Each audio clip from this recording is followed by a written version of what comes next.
Hey everyone, my name is Perry. I'm an electrical engineer, and today we're going to watch Dr. Stone episode 7 to see how accurate all the science and technology in this TV show really are.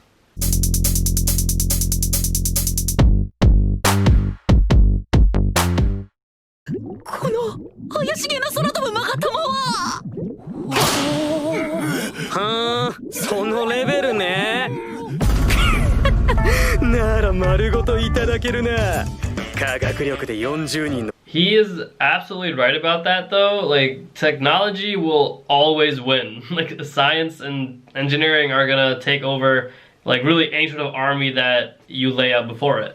When the Mayans and Aztecs were invaded by the conquistadors, it was technology that won that land over for them. I mean, because all the Mayans had was just like a bow and arrow and like a spear, but these conquistadors came over and they had like steel-plated armor. And they had like heavily engineered weapons that were like, all impurities were gone, and it was like the perfect just killing spree. I mean, they couldn't do anything because they were technologically inferior. For those of you who watched Avatar: The Last Airbender, it's very similar to this in fact. Like, the Fire Nation was able to progress so quickly, and they were able to take on the other three nations because of how technologically advanced they were. They had like war balloons, tanks, ships, catapults, like a giant drill. Steel and industry allowed them to create technology that pretty much helped them wage their war against all the other nations that were technologically inferior. はあ、妖術使いね。俺は先駆科学使いだ。せっこい妖術にビビってんじゃねえぞ、勤労銀労。 I don't know how many times throughout history science has been mistaken for like witchcraft or sorcery. Well, I mean, okay, to this day that there are people who still believe that the earth is flat. I mean, the number of people who believe the earth is flat has really decreased, but we'll always have idiots. Throughout history, science has been viewed as like sorcery or witchcraft, I mean, because they just couldn't explain it. So a long time ago, it used to be, well, I don't understand it, therefore God. Well, not now we understand there's actually a lot more scientific involvement, and nature plays a huge role in the way that we are here pretty much on Earth today. Christopher Columbus actually, when he was discovering the Americas, when he had first found the Native Americans, he convinced them that he was like some sort of sorcerer or wizard, and he told the people that if they didn't give over the like food and land they had available to them, that he would block out the sun. And obviously, like, this is not true, but Columbus, knowing the phases of the moon, knew that there was an eclipse coming. So what he did was pretty much say, like, hey, like, I'm gonna pose as like a sorcerer. These Native Americans were like, okay, we don't believe you, like, we're not giving you anything. Well, a few days later, there was an eclipse. And then Columbus was like, look, I'm gonna continue this unless you give us all your food. And surely enough, the Native Americans handed over all their food and resources so they can get the sun back. But this was not magic or witchcraft. It was just a like eclipse that comes like every so often that Columbus knew about because of science.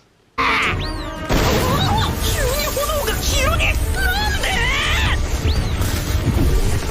また変わった青緑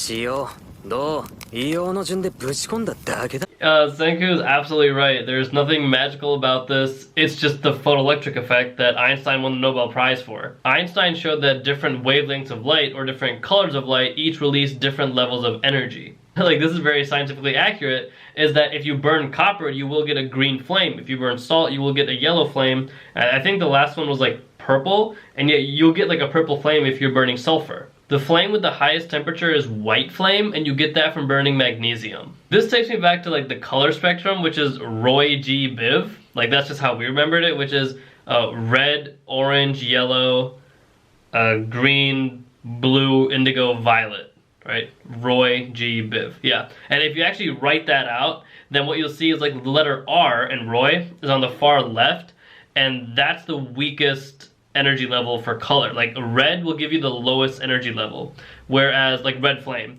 And then on the other side of that, like Roy G. Biv, you have the V, which is violet. So purple flame will actually give you the highest energy level. 手でこすりよか川のが100億倍パワーあんぞ。科学の旗だ。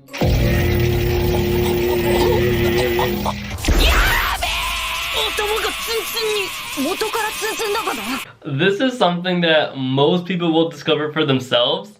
You're just using friction to build up a static charge and then just shocking somebody. I mean, it's like, I think it's something that like kids do for fun, but they don't actually know they're doing it while it's happening. If you're at home right now, all you have to do is like rub your feet against like a carpet, just slide your feet like walking up and down like a hallway with carpet or wherever you are, and that'll build up enough static charge where if you give someone like a fist bump, you'll like discharge all the static and you'll shock them. There's a lot of other examples with this. Like you can build up a charge, and like if you lower the amount of water coming out of your faucet, you can actually bend the shape of water that's coming out. You can also take like a balloon, rub it against your shirt, and then stick it to a wall. I mean, there's a lot of ways to show like a static buildup of charge.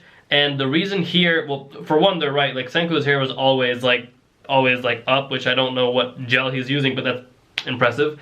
For normal people, like the reason their hair kind of like poofs is because when you're building up that static charge, each individual hair on your body is becoming negatively charged. And as we know from magnets, like charges will repel each other. So if you have two negatives next to each other, they can't physically come in contact with each other. So that's why like they're literally like drifting apart, because they don't want to touch the hair next to it, and that's why it looks like they're all just floating in space.